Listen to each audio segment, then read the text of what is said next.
Hopefully you can hear me.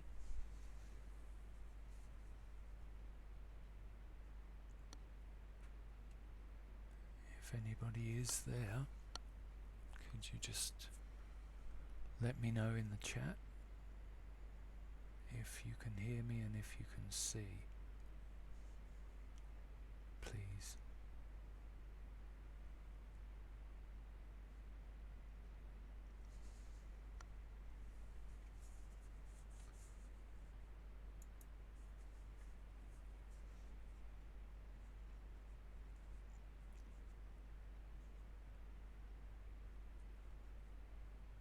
Anyway, I'm going to refresh it and see if that makes a difference.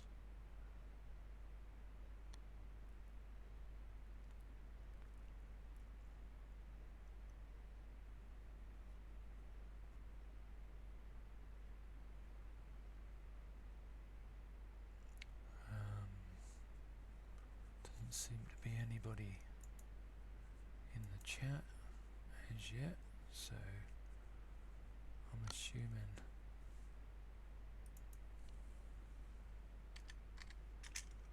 that everybody is either busy or doing something else. Anyway, I'm going to get underway. Hopefully this will work, and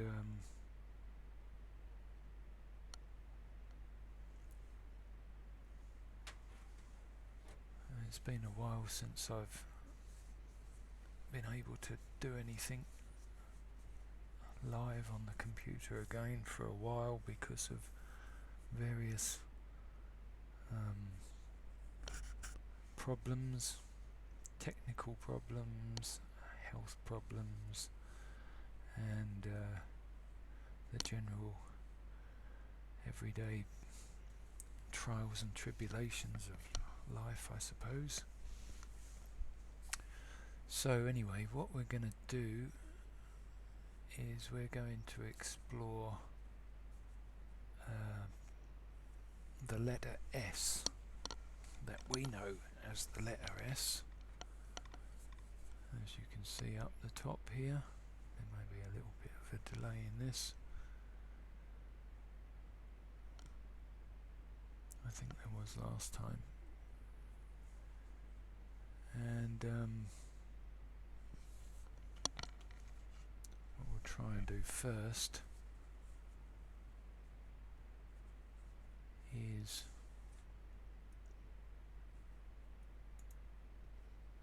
see if we can actually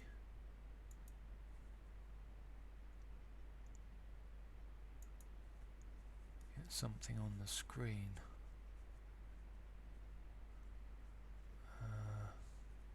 Now we need to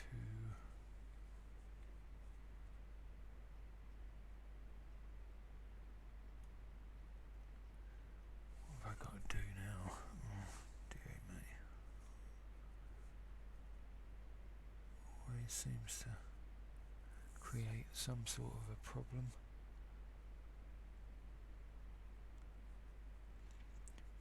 So we have that playing on there.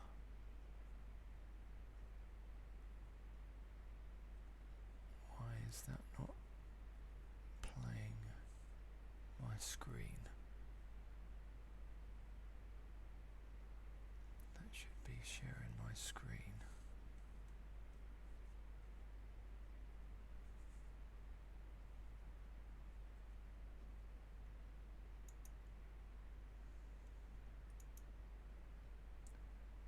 So we have that. I don't know whether you can all see that, but I'm going to see if we can make that a little bit bigger.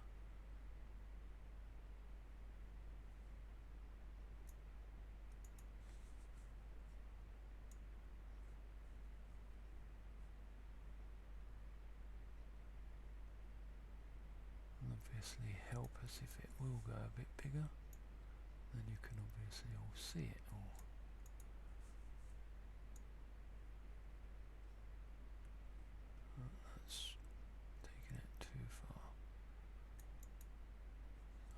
should have had all this set up beforehand, but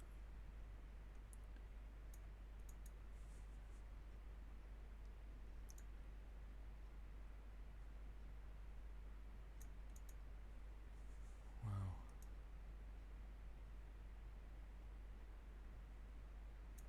That's about as best we're going to get it, I think.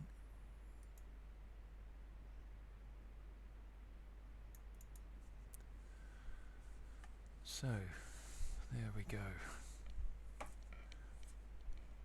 And you can see what I'm pointing to. So we have the modern day S that we all know in our alphabet. It's the modern Western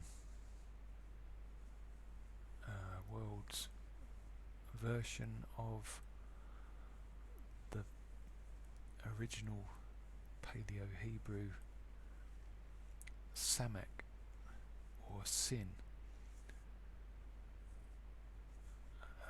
pictographic symbol, and as we go through you'll see all the variations that it's taken on over history, really.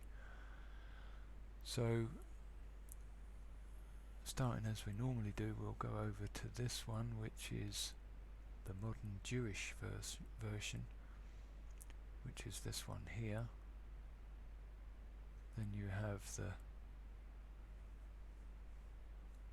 SiN, which is the 21st Hebrew letter.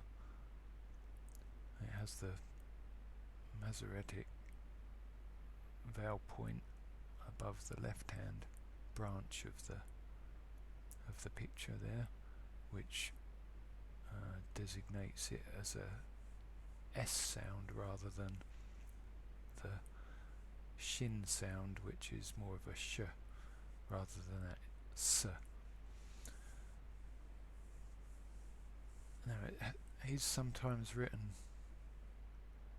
as the cross or the X, whatever you like to call it, but it's more of a phonetic variant,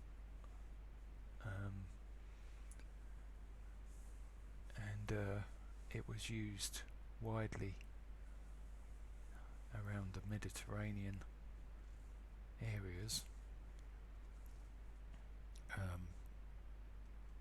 ending up towards the latter point through history with the Romans, the Latin version, which you can see there. They have what we would call the capital or the big letter version of the Roman take on it, which is the S. Then you have the smaller version. Over here in this line we have the Greek variants. So you have, starting in more recent times and working our way back, otherwise it gets too confusing, you have this version here, which can be a Greek variant of the S sound, as well as the one that we've already spoken about, the cross sounding variant. Also you can have this one as a S variant sounding, which is, I believe, the chi symbol. And going back further, about 500 years BC, or before the Saviour if you like, you have this version, which is the SaMaKh that was used in the Athens area, I believe, and also in other areas of the Greek civilization, they had this version, which was the SaN, which looks similar to an M or a number 3.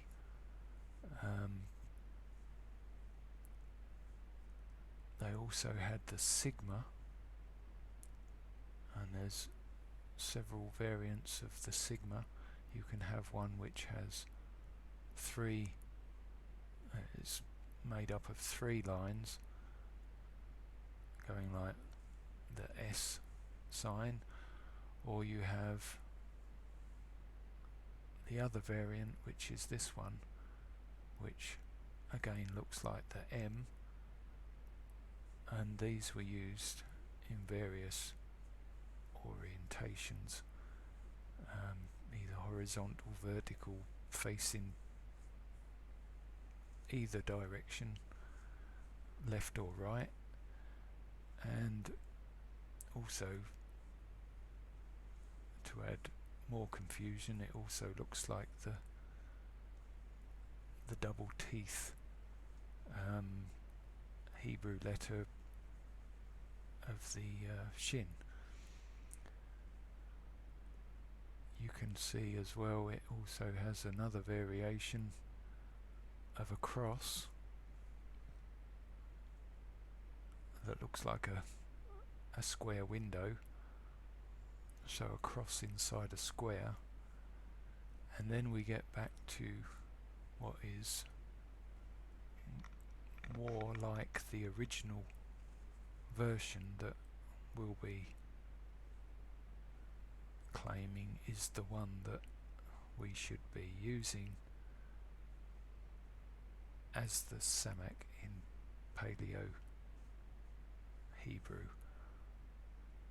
And it shows here there's 2 variations. One has a straight line at the top, and one, the vertical line, passes through the top horizontal line, so it's basically 3 horizontal strikes and a vertical strike going down the center. Then we have the Aramaic versions. You have the Samaritan, the Nabatean, the Palmyrian, and then some other variants of Aramaic going back through time. And you can see here, sorry if my pointer's getting in the way, but eventually, as you can see, when we get back to about 1500, it goes back to the original design, similar to this Moabite one and also the Canaanite one, going back through time, and also the Phoenician one, and also the ancient Semitic Paleo-Hebrew version. And what they actually are depicting originally in these ones is a thorn.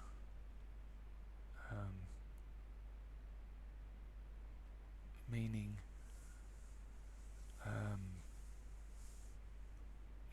that the thorn offers protection, and I'm hoping I'm going to be able to show you in a moment some pictures to show what actually the actual practicality of the actual symbol itself. So basically the thorn symbol, the SaMaKh or the SiN, it, when used by the ancient shepherds, to protect their livestock when they were out wandering around grazing on the fields, the plains, the mountains, the hills, wherever. When night time came, they would, if they could, prepare some sort of a protection for their flock or their herd, and what they would do, they would gather up bushes, branches from thorn bushes, spiky plants, trees and various other plant forms, and put these in a circle or a ring around their stock to protect them over the course of the night from marauding beasts, animals that would be waiting for the shepherd to either fall asleep and then, move in and gain whatever they were hoping to gain from the supply of food that was basically the other side of the hedge.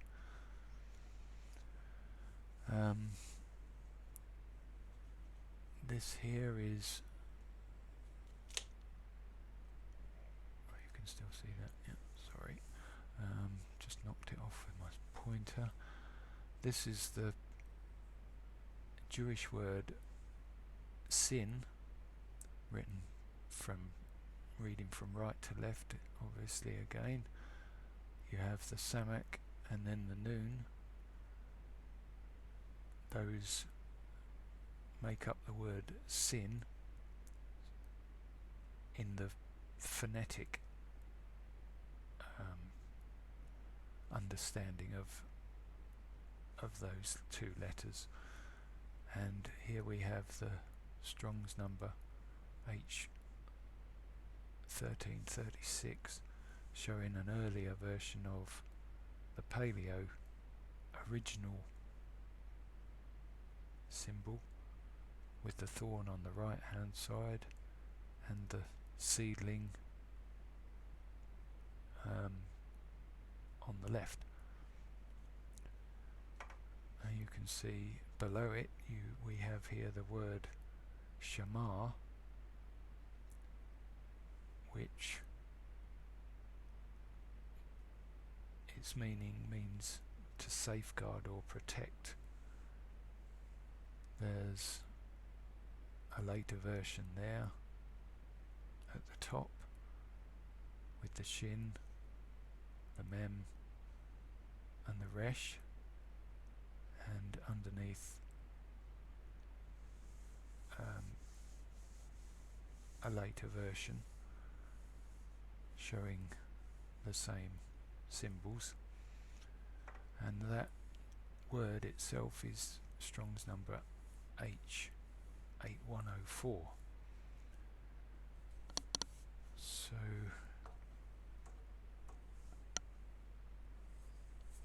what we have also over here, because as you know I like to draw the comparisons that the ancient Hebrew Israelites were using over here, as opposed to the civilized, so-called civilized Egyptians of Mitzrayim that had this symbol, which if you compare it up here, which represents a wall to protect things, they had a wall. This was their hieroglyphic pictograph of a wall.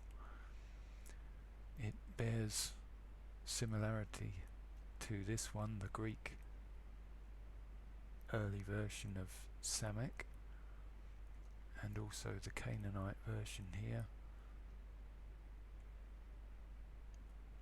And you can see, hopefully from from that that this is the tracing of the SaMaKh over the course of time. So as far as it goes for that, that's about all I have on the board. So I'm going to now try and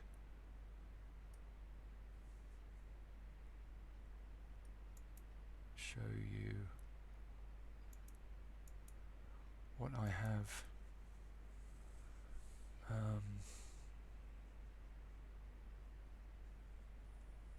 for you to see. Maybe if I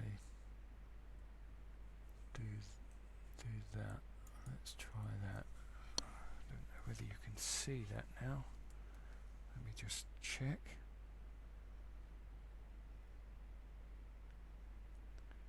Sorry about this, but for you to see.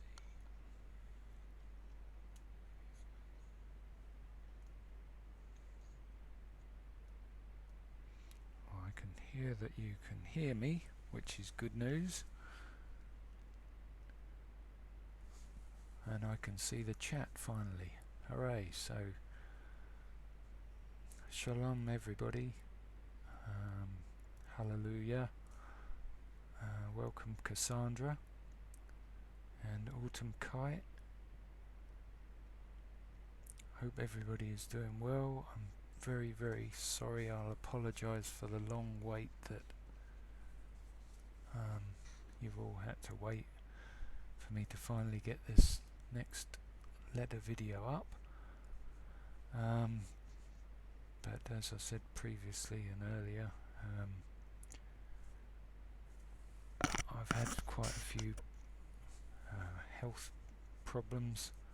Been back in hospital for my removal of my pin from my left tibia, so I had that done last week. So I'm hobbling around on crutches at the moment for another 4 or 5 weeks, so hopefully now I'm getting back into having a bit more time to actually do something again.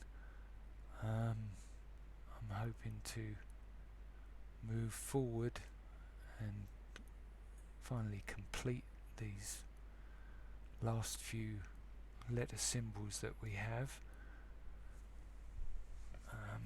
The next one I believe is the all-seeing eye, which is going to be what I'm working on after we've done this. It's the Hebrew ayin symbol, which is the picture of the eye, and that looks as if it's going to be quite interesting. And yes, like I said, I'll be getting on with that as and when. So anyway, back to the info that I've gathered together here for you all, so you can see where we, if you can recall, I don't know whether you can, but let me just see if I can flick between the image of that. Bear with me a second. Let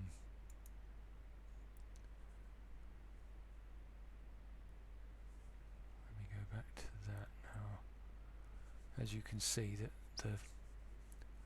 the modern Jewish one shows us the circle here, and if I close that up now,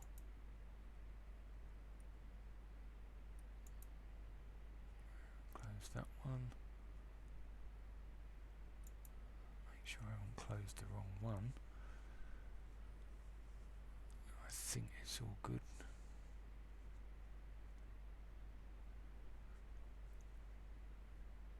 Let me see. Right, yeah, we've still got the picture, have we?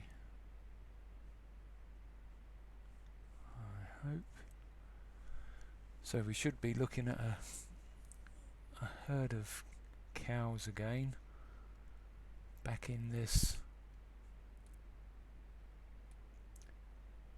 Masai Mara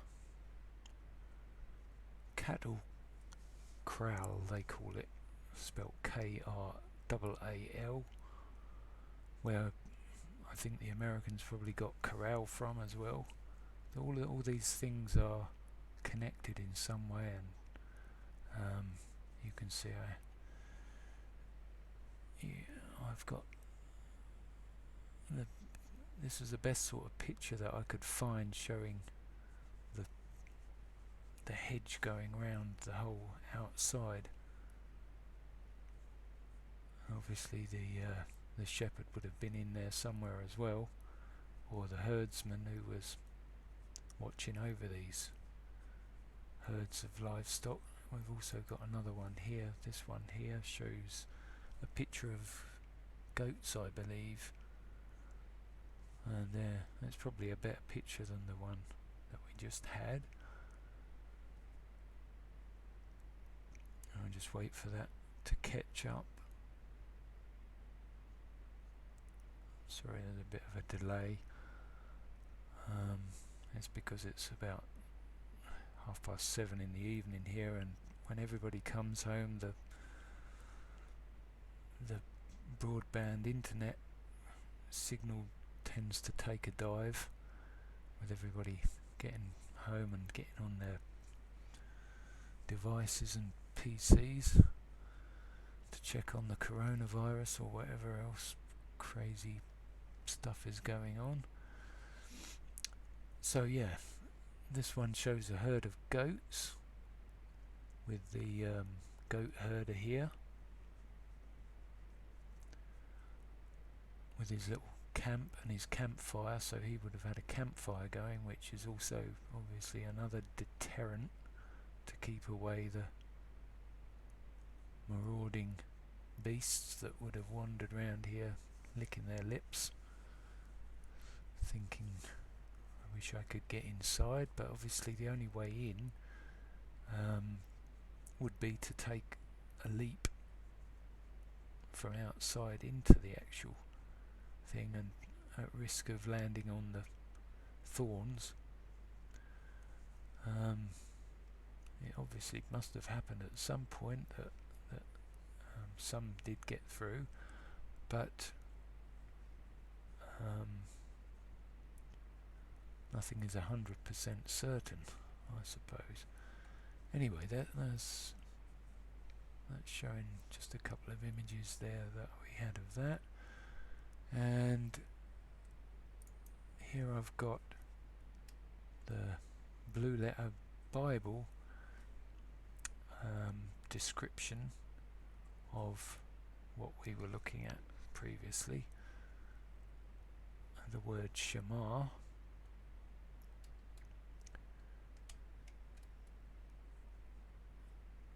And basically their version of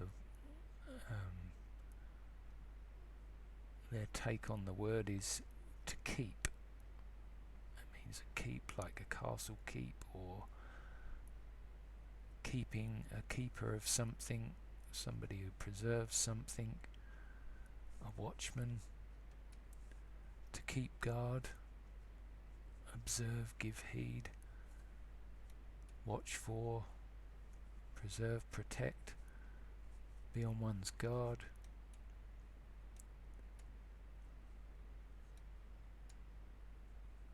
To keep watch, to keep, to preserve, to observe, to attend, to honour, to worship. And if we go further down, I had that opened to give you the full sort of read up on that, but you can go too deep into detail, and you know, as I always do, encourage people to look deeper into these things. You know, all I'm hoping that people do is you know, take their own research and go into these things, because it's how I've done it. I just looked at something, found something, and gone into it, and you do get a really true, deeper understanding of things. So, knowing that we know that their version of the word is keep, it also gives us various, well, quite a lot actually, it goes on and on and on, all throughout the word, showing where this SaMaKh word for keep and protect is used in the word. And I will read through a few of those in a minute, because I think it's relevant. But the earliest version of that word is in Genesis 2:15, and Yahuwah Elohim took the man and put him into the Garden of Eden to dress it and to keep it. So that's the first ever use of that SaMaKh word. And when you look through here, all the important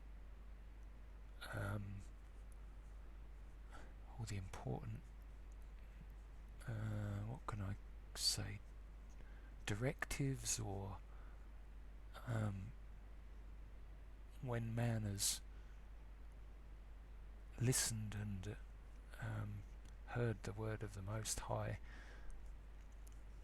you can see where it's actually used here, all throughout. And let me find another example.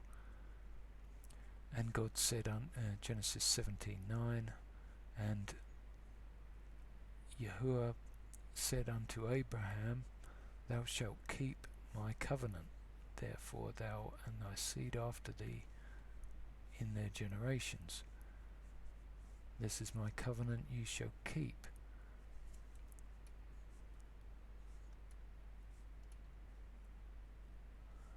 Jacob as well. Jacob vowed a vow, saying, If Yahuwah will be with me, and I will keep me in this way that I go, I will give me bread to eat and raiment to put on.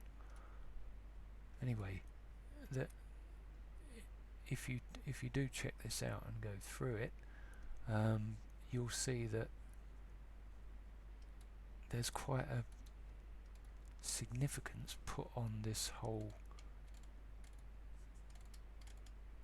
use of the word SaMaKh, which means protect and to keep things protected.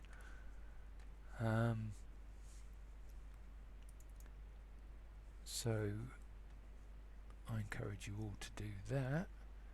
And what else did I have here? That leads me on to the next picture that I'm going to show you, which is,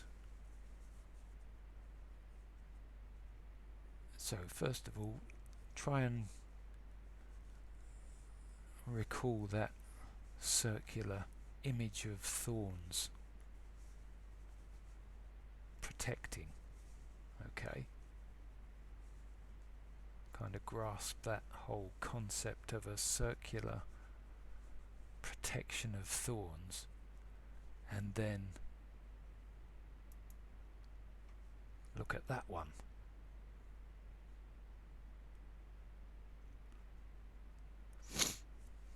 And you sort of grasp the concept of why the Romans would have put one of those on Hamashiach's head.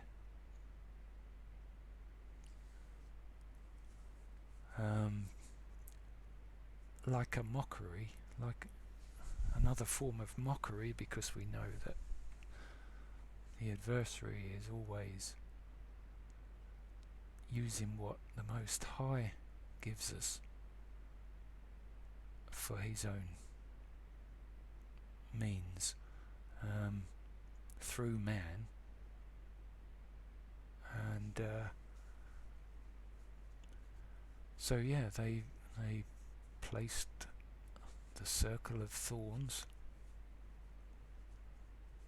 on Yahusha's head prior to doing what they did to him, as a crown. Seems relevant as well with this coronavirus, which means crown, corona, crown. And maybe it's why I've, as well as all the other technical issues that I've had, you know, left it until now to actually finally get this next video done, because with the corona outbreak that's going on, if we can believe what we hear on the mainstream television, you know, it when you look at these things and put the pieces of the puzzle together with the knowledge that the research and the delving into the word actually releases for us to see, we can see that the other's plans so much more clearly. I don't know whether you all agree about that, but I think if you are under the protection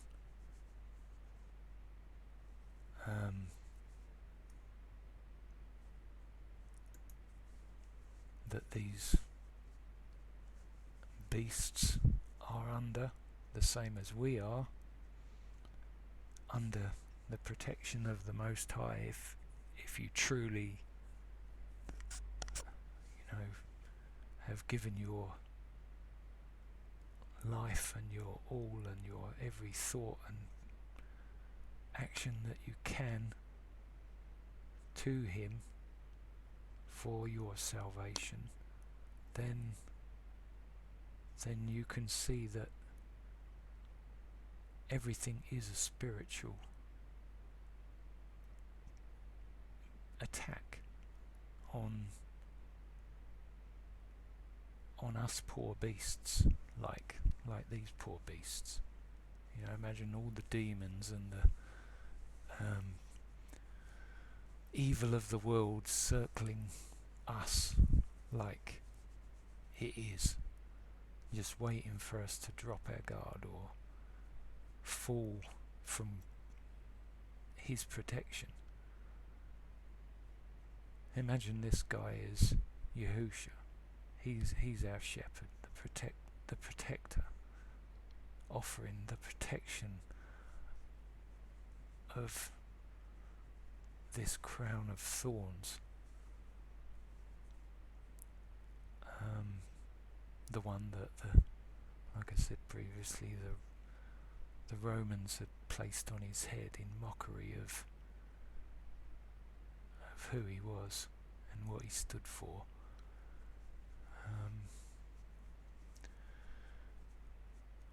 Anyway, I don't think I can elaborate any more on this than what I've actually shown you here.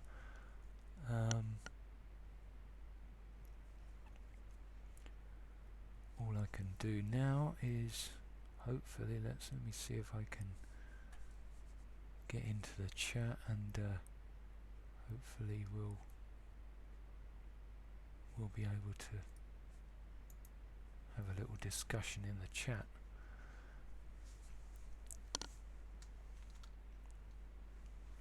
Oh, excuse me, I'm just gonna take a drink. Oh dear, that's better. So, welcome everybody who came along and finally made this live stream.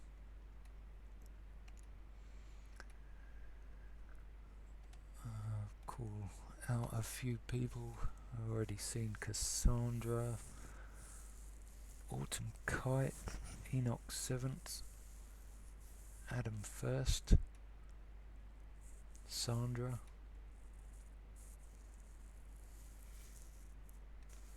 Z Shah.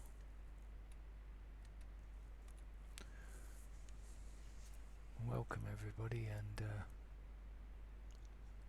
if you haven't already, please check out my other videos and playlists that I have on my channel.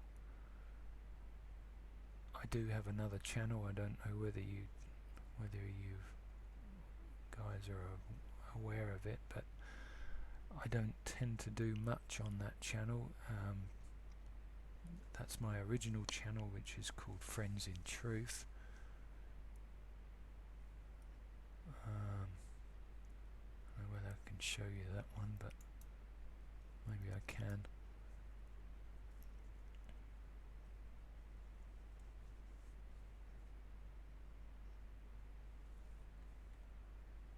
I don't know whether you can see that now. Or have I lost you completely now?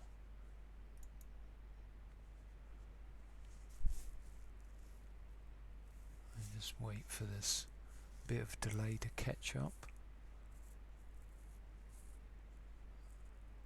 So anyway, there's a picture of my other channel, Friends in Truth, and that one was my original channel, and when I first woke up, and I have a few videos on there, not very many. I have posted some that I feel are the more important videos that I believe. It amazes me that I've only had 68 views on this channel, and it's a bit higher on my Yahuwah's Word is King channel for this Tempting the Most High's Promise 9/11/11/9.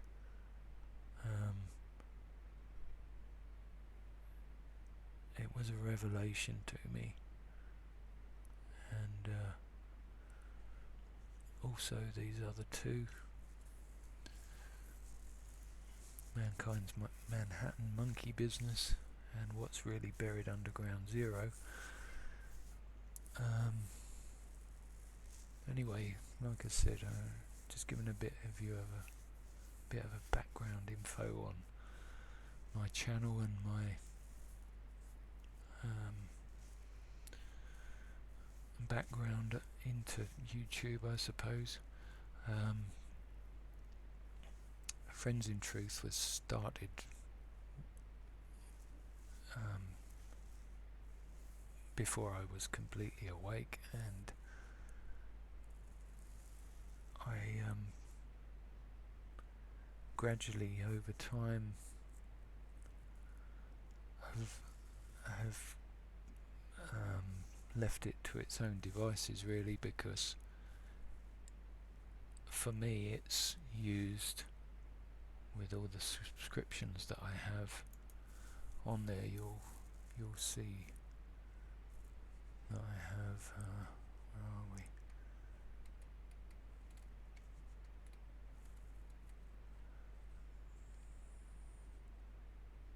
There's quite a lot of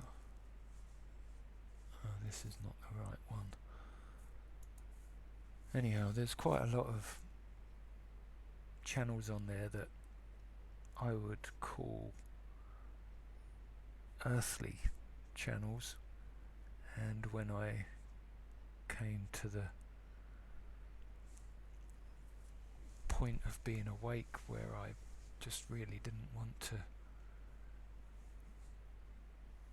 focus on earthly things, that's when I started to create Yahuwah's Word is King, which is more for those of us who are awake but on a different walk. and I try to keep the subscriptions I have in Yahuwah's Word is King for those YouTubers who know the truth and know what salvation is and where they're going to find it.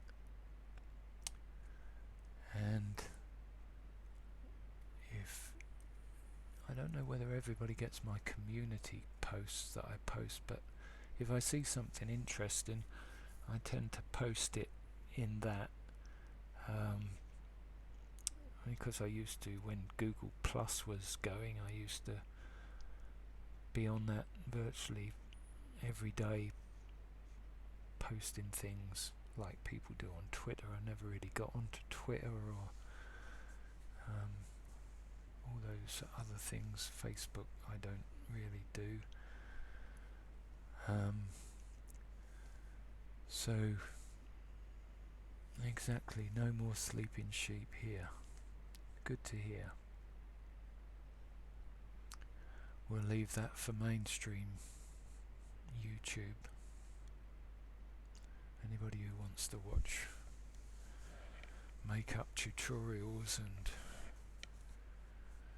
everyday political dramas and governmental hypocrisy. The one good thing about finding Yahuwah is everything of this earth, kind of, you turn your back on it as much as you can. I know that there's several people who I speak to regularly and message to and from. They see me in the chat of various channels, and it's encouraging to know that people are following righteous channels.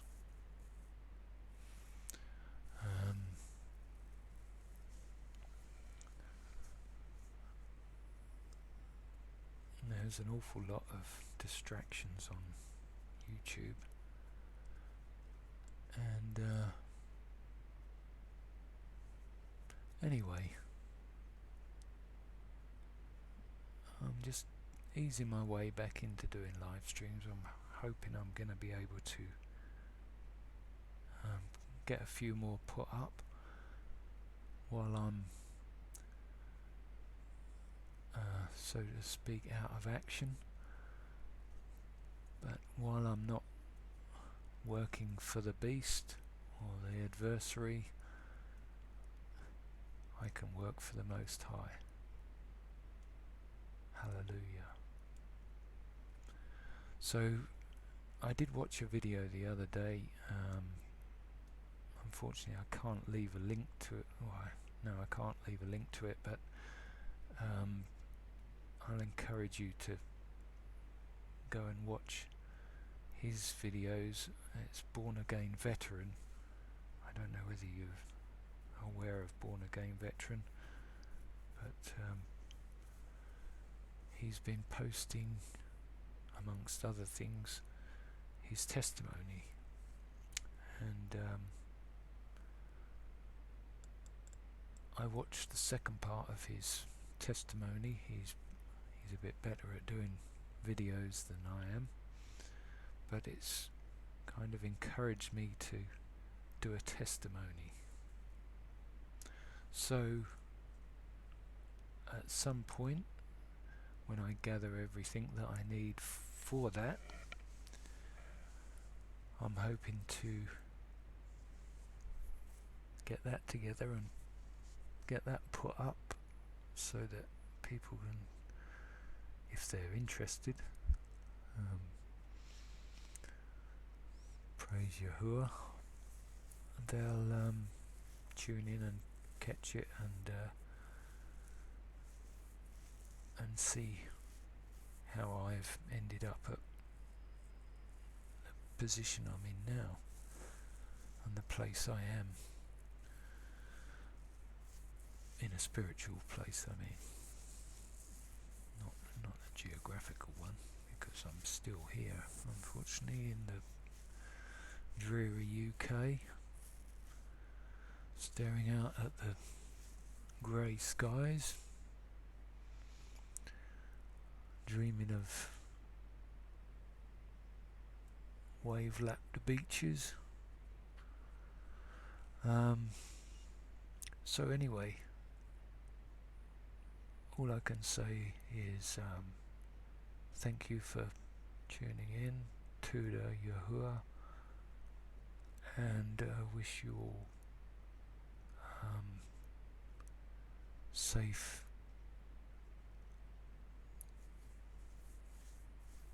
days ahead, and may Yah continue to Baruch you all, and keep you safe and under his protection.